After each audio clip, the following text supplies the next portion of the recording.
This week on the Retirement Quick Tips podcast, I'm ranking the worst investments for retirees. These are the ones I hate the most, and I don't recommend them. I've seen them backfire. They can ruin people's finances in retirement. And one such investment that I've really seen burn people probably the most compared to the other investment vehicles that I've talked about this week is private investments.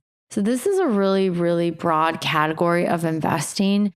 It includes things like private equity, private debt. It could include, a lot of real estate investments fit into this category, hedge funds, infrastructure projects, direct investment in private businesses. You see this a lot. Like the best example is like Shark Tank. You see these companies and they're like, I want you to invest in my business. It's not a publicly traded company. They're going to give them money so that they can grow their business. And in return, they get some type of sweetheart deal or some type of equity or stock ownership in the business. And essentially, that's how a lot of these private investments work. They're private because you're not investing in a traditional publicly traded stock or a bond. It's not a traditional investment. It's private. Every deal here is pretty unique, or every hedge fund or venture capital deal that you might consider investing in is completely unique. And it's not like anybody can invest in it either. They're customized. There's some regulation, but they're not regulated in the same way that traditional investing is.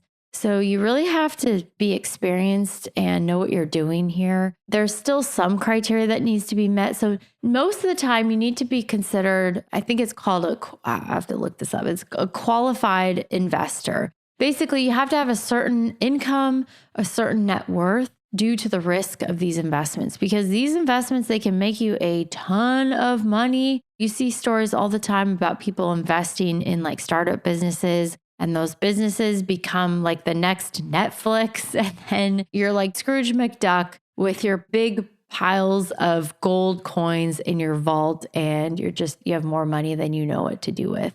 I also see these quite a bit in like a one-off Shark Tank kind of thing, except instead of like going on a TV show and pitching this to highly sophisticated, very knowledgeable, very experienced Shark Tank people, it's a friend approaching you. Maybe they're starting a business. They want to expand. They need capital to grow or to get started. And they're offering you something in return for that capital. Like they're going to pay you back over a certain amount of time with interest, or you're going to get some type of ownership in this business.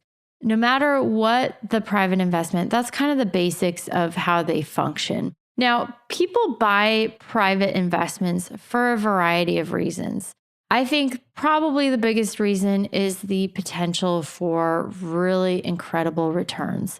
If the investment is successful, the payoffs can be obscene. Like it can create generational wealth, and it can do so sometimes in a very short period of time. So the success stories of the people who invested really early in companies, those are everywhere. You don't have to look far to find someone who invested in the early stage of some company and now they're a billionaire. And that's a lot more sexy than watching your stock portfolio inch up a little bit gradually over time. So they're looking to hit the jackpot and never have to worry about money ever again. People also buy private investments for the exclusivity and to stroke their ego. I'm sorry, but it's true.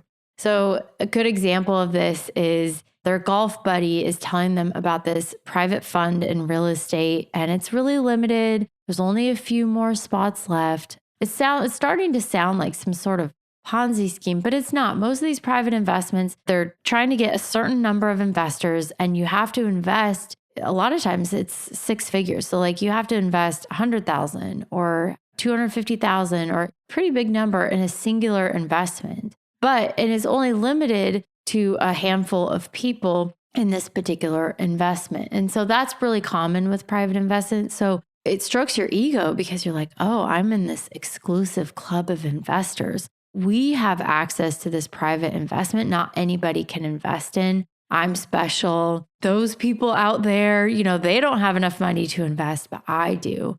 And I actually think deep down, if you really examined this, the exclusivity and the ego boost is maybe a bigger driver than the return potential if people are actually being honest with themselves. They like being part of an exclusive club of people that I only have enough money to invest in this, and you minions over here, you don't, but I do.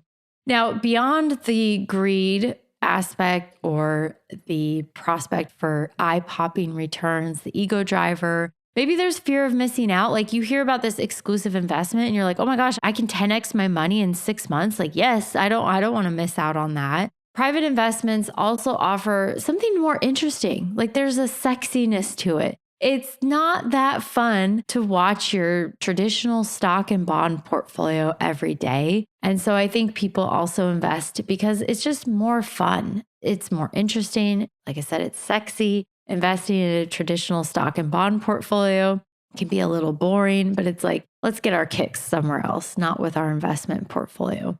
Okay, so why I think they're garbage. I've already hinted at this. I'm not arguing with the fact that these investments can pay off big time in the long run, but many do not. And on average, across the board, when you compare the returns of things like hedge funds, venture capital, with just simply investing in like the S&P 500 over a long period of time, 5, 10, 15, 20 years, as a group, they don't keep up. So in general, you're not getting any better returns, but you're taking a massive amount of risk in the hopes that you will hit the jackpot on that particular private investment. The other problem is I mentioned the investment minimums are much higher. Generally, you have to have several $100,000 in most cases just to do a singular investment in a private investment. That's not always the case, but generally speaking with private investment, really high investment minimums. And so that makes the risk also much higher with these investments. There's a good chance like they're just not going to work out. You're going to put your money in and whatever business or real estate venture you're doing, it just didn't work out. They're very illiquid. Your money is tied up, often for many years. There's no active or liquid market where you can get out if needed or if your circumstances change. So the bottom line here, if you're going to go this route, you better fully understand what you're investing in. Don't get sucked into this FOMO, ego boost, exclusivity. Someone promises you like 10x returns over the next year. I'm not buying it, and you shouldn't either. Because if that was truly the case and it was easy money, people would be lining up because there's plenty of people with lots of money to invest, but they're not lining up. Why are they asking you? Why is your golf buddy pitching this to you? You got to ask yourself why. Okay. You could lose it all. Even if you do end up with a worthwhile return, your money is still highly illiquid and it could be tied up for a long period of time. So with that, I just stay away. All right, that's it for today. Thank you so much for listening. My name is Ashley Michike, and this is the Retirement Quick Tips Podcast.